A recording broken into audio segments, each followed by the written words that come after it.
എന്നാൽ നമുക്കൊന്ന് century Village പോയിട്ട് വന്നാലോ? എമിറേറ്റ്സ് സ്റ്റാലിയൻ ഗ്രൂപ്പിൻ്റെയും ക്യൂ ഹോൾഡിങ്ങിൻ്റെയും ജോയിൻറ്റ് വെഞ്ചറാണ് സെഞ്ച്വറി വില്ലേജ്. നമ്മളൊരു 4 മണി കഴിഞ്ഞ് ഏകദേശം 4-നും 5-നും ഇടയിലായിട്ടാണ് നമ്മൾ സെഞ്ച്വറി വില്ലേജിലേക്ക് ഇറങ്ങിയത്. പുറത്ത് നല്ല വെയിലാണെന്നുണ്ടെങ്കിലും ഉള്ളിൽ തണലുണ്ട്, എന്നാൽ അത്രയ്ക്ക് കൂളിംഗ് ഒന്നുമില്ല.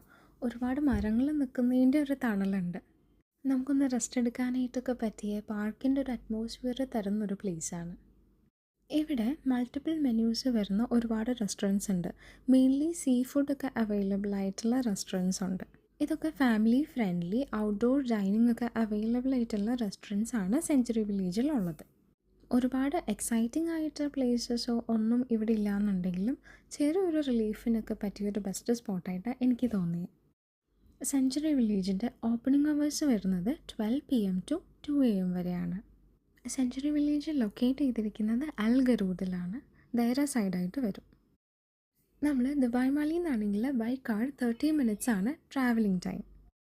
അതല്ല, നമ്മൾ ബൈ മെട്രോന്നാണെന്നുണ്ടെങ്കിൽ കരാമയിൽ നിന്ന് പോകുമ്പോൾ ADCB മെട്രോ സ്റ്റേഷനിൽ നിന്ന് കയറി ജിജിക്കോയിൽ ഇറങ്ങിക്കഴിഞ്ഞാൽ ഒരു 1.1 kilometer വാക്കിംഗ് ഡിസ്റ്റൻസ് ഉണ്ട്.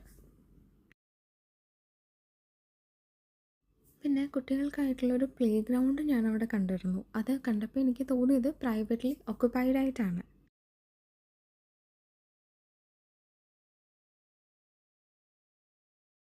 ഞാൻ അവിടെ നിന്ന് ഫുഡൊന്നും കഴിച്ചില്ല എന്നുണ്ടെങ്കിലും എനിക്കവിടെ നല്ല ആംബിയൻസ് ഫീൽ ചെയ്തു.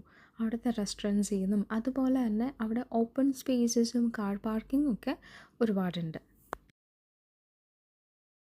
ഒരു യൂറോപ്യൻ വില്ലേജ് സ്റ്റൈലിലാണ് സെഞ്ച്വറി വില്ലേജ് ഡിസൈൻ ചെയ്തിരിക്കുന്നത്. അവിടുത്തെ ഒരു പോപ്പുലർ റെസ്റ്റോറൻ്റ് ആണ് ലാ വിഗ്ന. അവിടെ ഇറ്റാലിയൻ ക്യുസൈനാണ് അവൈലബിൾ ആയിട്ടുള്ളത്. ഈ സൺറൈസും കണ്ട് നമ്മൾ നേരെ പോകുന്നത് ഐറിഷ് വില്ലേജിലേക്കാണ്. അത് നമുക്ക് നെക്സ്റ്റ് പാർട്ടിലായിട്ട് കാണാം.